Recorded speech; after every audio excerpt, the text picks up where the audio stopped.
కష్టంలో ఈరోజు ప్రజలు ఉన్నారు. మళ్ళీ ఆటో అన్నదమ్ముల సంగతి మా రవీంద్ర అన్న చెప్తుండ్రు. పాపం వాళ్ళు ఎక్కడ కాకుండా అయిపోయింది, బ్రతుకోలేదు మొత్తం నాశనం అయిపోయింది, కథం అయిపోయింది, వాళ్ళ బ్రతుకు అట్లా అయిపోయింది. మళ్ళీ బస్సులో లేడీస్ ఒకరితో కొట్టుకుంటా ఉన్నారు, బాక్సింగ్ నడుస్తున్నారు. ప్రతి బస్సులో చూస్తే బాక్సింగే, కూర్చోవాలంటే భయపడతా ఉన్నారు. అటువంటి పరిస్థితి ఉంది. ఏంటంటే ఏం రాజ్యం ఉన్నది, ఏం నడుస్తున్నది ఒక్కసారి దయచేసి మీరు ఆలోచించారు. నేను మీ అందరికీ ఒకటే విజ్ఞప్తి చేస్తా ఉన్నా, మనం ప్రజల కోసం మనం పోరాడదాం. మనం గతంలో చేసినాం, ఈ రోజు కూడా ప్రజల పక్షాన మనం నిలబడి వాళ్లకు న్యాయం చేసే విధంగా తప్పకుండా ఈ రోజు నుంచి నేను స్థానిక ఎమ్మెల్యే గారికి నేను హెచ్చరిస్తా ఉన్నా. ఎక్కడ కూడా స్పెషల్లీ పోలీస్ మిత్రులకు నేను ఒక మాట చెప్తా ఉన్నా, దయచేసి మీరు ప్రభుత్వం ఒత్తిడిలో వచ్చి మా కార్యకర్తల మీద ప్రతి గ్రామంలో తప్పుడు కేసు పెడతా ఉన్నారు. ఇటువంటి రాజకీయాలు కరెక్ట్ కాదు. నేను నాయకులకు చెప్తా ఉన్నా, కాంగ్రెస్ పార్టీ యొక్క ఎమ్మెల్యే గారికి వారి యొక్క నాయకులకు చెప్తా ఉన్నా, మీరు ఇటువంటి తప్పుడు కేసు పెట్టి మళ్ళా ఏదో విధంగా బాధ పెట్టడం చూస్తా ఉన్నారు. మా కార్యకర్తలకు అనేక విధాలుగా ఇబ్బంది పెడతా ఉన్నారు. ఈ పద్ధతి కరెక్ట్ కాదు అని మీకు నేను చెప్తా ఉన్నా. మీకు ఇంకోసారి నేను అంటా ఉన్నా, అభివృద్ధి గురించి ఆలోచించండి. మీరు కేసులు పెడితే ఏమయ్యేది కాదు. ఒక రోజు 2 రోజులు పోయి వస్తాడు, మళ్ళా సైనికుడుగా తయారై మళ్ళా మీ సంగతి కూడా చూస్తాడు. ఆయన టైం వస్తుంది, అన్ని అకౌంట్ సెటిల్ చేస్తాం. మా జిల్లా అధ్యక్షుడు జీవన్ రెడ్డి గారు చెప్పిండ్రు, ప్రతి గ్రామంలో పెంపుకు రాస్తున్నాం. ఏమేమి ఉన్నది గత కార్ఖానా కానీ అన్ని కూడా దాంట్లో ఉంటాయి. దయచేసి మళ్ళీ ఇటువంటిది చేయొద్దు. ఇక్కడ నిజామాబాద్ పోలీస్ కమిషనర్ గారికి కూడా నేను విజ్ఞప్తి చేస్తా ఉన్నాను, దయచేసి ఎక్కడైతే తప్పుడు కేసులు పెడతా ఉన్నారో దానికి మీరు ఏమాత్రం కూడా ఎంకరేజ్ చేయొద్దు అని నేను రిక్వెస్ట్ చేస్తా ఉన్నా. అంటే జనాలని భయపెట్టించి ఈరోజు ప్రభుత్వాలు నడపడానికి చూస్తా ఉన్నారు. కానీ ఇక్కడ ఎవరు భయపడేటోళ్ళు కాదు.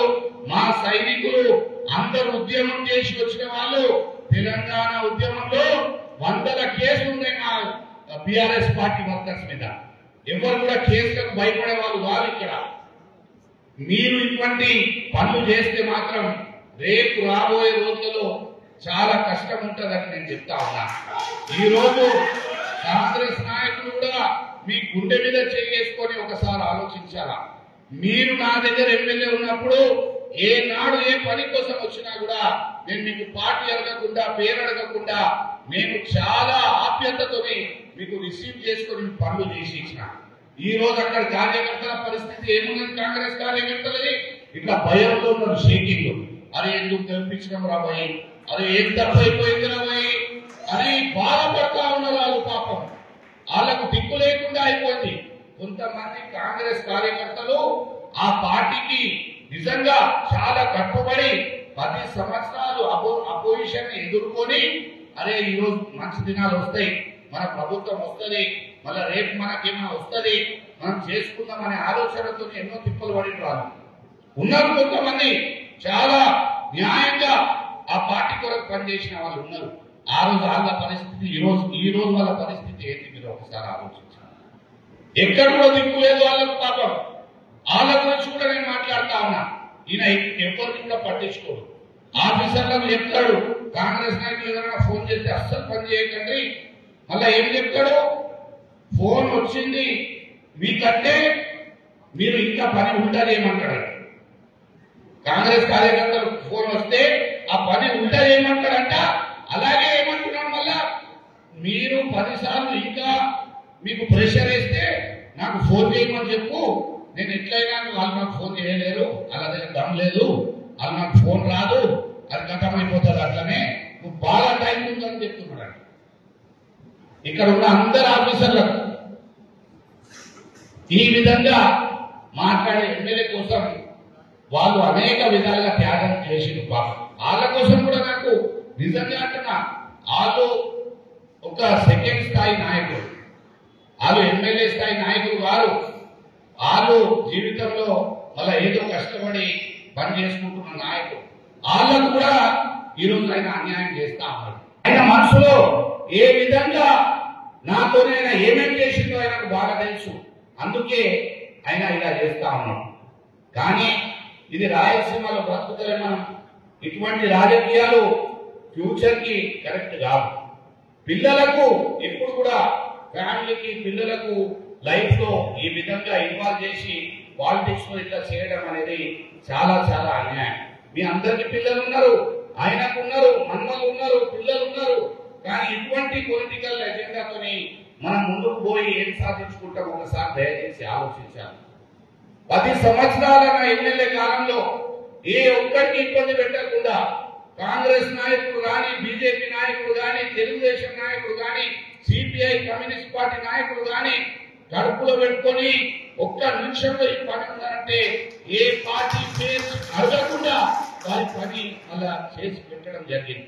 ఏ పని అడిగినా కూడా వారికి చేయడం జరిగింది.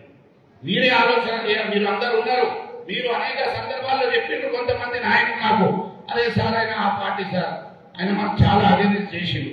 అవేర్నెస్ చేయండి, ఏమైనా చేయండి పోయి అలా పరిస్థితి మంచిగా లేదు, దవాఖానా ఉంది, బిడ్డ పెళ్లి ఉన్నది, చూసుకునే బాధ్యత మన మీద ఉంటది, అట్లా మనం ఎప్పుడు కూడా అనుకోవద్దు అని మరీ చెప్పి మళ్ళా నేను వాళ్లకు చెక్లు కానీ సహాయం కానీ అన్ని విధాలుగా చేయడం జరిగింది. అలాగే రైస్ మిల్ల గురించి మాట్లాడుతా ఉన్నాం. రైస్ మిల్ల గురించి అనేక విధాలుగా కొంతమంది మూర్ఖులకు నేను చెప్తా ఉన్నా. మీడియా కథనాలు ఏదో చిల్లర ఛానళ్ళు ఇష్టం వచ్చినట్లు వాగుడు, ఇష్టం వచ్చినట్లు. అరే మీరు జర్నలిజం ఎక్కడ నేర్చుకున్నారన్నా? ఈ విధంగా జర్నలిజం చేస్తారా? మీరు జర్నలిజం చేస్తే చిట్టు గారికి చెప్తున్నా, స్పెషల్లీ జర్నలిజం చేస్తే కూడా మనం కొద్దిగా అవగాహన తెచ్చుకోవాలి. వాట్ ఈజ్ వాట్ అండ్ ఏది మనం ఏం రాస్తున్నాం, మన ఏది వాస్తవాలు ఏంటి అనేది మీరు కనుక్కోవాలి. దయచేసి నేను 2 చేతులు జోడించి విజ్ఞప్తి చేస్తా ఉన్నాను. నేను ఎమ్మెల్యేగా పోటీ చేసినప్పుడు ఎఫిడేవిట్ నింపినా. ఎఫిడేవిట్ నింపితే నాకు సంబంధించిన రైస్ మిల్లు, నాకు సంబంధించిన ఆస్తి, నాకు సంబంధించిన గవర్నమెంట్ డ్యూస్ ఏదైనా ఉంటే అన్ని కూడా ఎఫిడేవిట్ లో మెన్షన్ చేస్తాం. మీరు కరెక్ట్ మెన్షన్ చేయకపోతే డిస్క్వాలిఫై అయిపోతుంది, స్క్రూటినీలోనే డిస్క్వాలిఫై అయిపోతుంది. నేను ఎఫిడేవిట్ నింపి అన్ని కూడా నోటివ్ సర్టిఫికెట్లు పెట్టి నా రైస్ మిల్ మీద ఒక సంచి ధాన్యం కూడా డ్యూ లేదు అని అన్ని నోటివ్ సర్టిఫికెట్ ఇవ్వడం జరిగింది ప్రభుత్వం. దాంట్లో మళ్ళీ ఏం కేసు పెట్టాలా అర్థం కాలే. ఈయన పెద్ద మనిషి పోయి కలెక్టర్ని కమిషనర్ని పిలుచుకొని ఆడ సీఎం సాబ్ దగ్గర కూర్చొని నువ్వు ఏమైనా చేయి, నాకు మంత్రి పదవి వద్దు, షకీల్ మొత్తం కుటుంబం జైల్లో ఉండాలా అనే ఉద్దేశంతో ఈడ తప్పుడు కేసులు పెట్టడం జరిగింది. ఏమని? నేనంట పీడిఎస్ దందా చేస్తానంట 2014 నుంచి. మీరు ఎవరికైనా తెలుసా భయ నేను పీడిఎస్ దందా చేస్తానా? ఇంతమంది ఉన్నారు చెప్పండి, ప్రెస్ మిత్రులు ఉన్నారు, ఇంత మీకన్నా ఎక్కువ ఎవరికైనా తెలుసా? మీరు చెప్పండి, మీ మనసు సాక్షిగా దేవుడు సాక్షిగా చెప్పండి. అటువంటి కేసులు నా మీద పెట్టడం జరిగింది. ఏంటండి, రైతుల 1000 కోట్లు తీసుకొని ఎగిరి పారిపోయిందంట. ఇంకోటి రాస్తాడు చక్క చిక్కేసిండు దుబాయ్ గారిని. అరే ఏదేదో అసలు ఒక్కొక్క అది లేదు ఇక రాయడంలో చాలా బ్యూటిఫుల్ గా. అరే బాప్రే, అరే రామా, ఏంది పోయింది? మీరు జర దయా వచ్చేటన్నా ప్రెస్ మిత్రులకు దండం పెట్టి చెప్తా ఉన్నా, అట్లా రాయకండి ప్లీజ్. మా బోధన్ నియోజకవర్గ రైతులకు నేను ఒక మాట చెప్తా మీకు. నా రైస్ మిల్లో ఒక్క గింజ కట్ చేయకుండా 100% వాళ్ళ ధాన్యం నేను తీసుకున్నా. ఎక్కడైనా బోధన్ రైతులకు అడగండి, మొత్తం నియోజకవర్గంలో ఎమ్మెల్యే సాబ్ రైస్ మిల్ కి ధాన్యం పంపాలంటే ఇమీడియట్ ముందే పంపించేస్తాం. ఎందుకంటే ఒక్క గింజ కూడా రైతులని కట్ చేయకుండా వాళ్ళకు న్యాయం జరిగే విధంగా నేను లాస్ చేసుకున్నా కానీ వాళ్ళకు లాస్ కానియలే. ఎందుకంటే మా రైతులు ఉన్నారు, ఏ విధంగా కూడా వాళ్ళకు లాస్ జరగద్దు అని.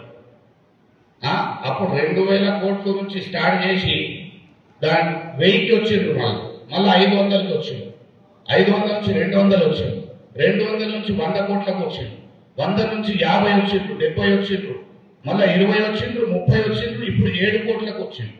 7 కోట్లు కట్టాలి. మరిన్ని వీడియోస్ కోసం ఛానల్ ని సబ్స్క్రైబ్ చేయండి. లేటెస్ట్ అప్డేట్స్ కోసం వాట్సాప్ ఛానల్ ని ఫాలో అవ్వండి. ఆ లింక్ డిస్క్రిప్షన్ లో ఉంది.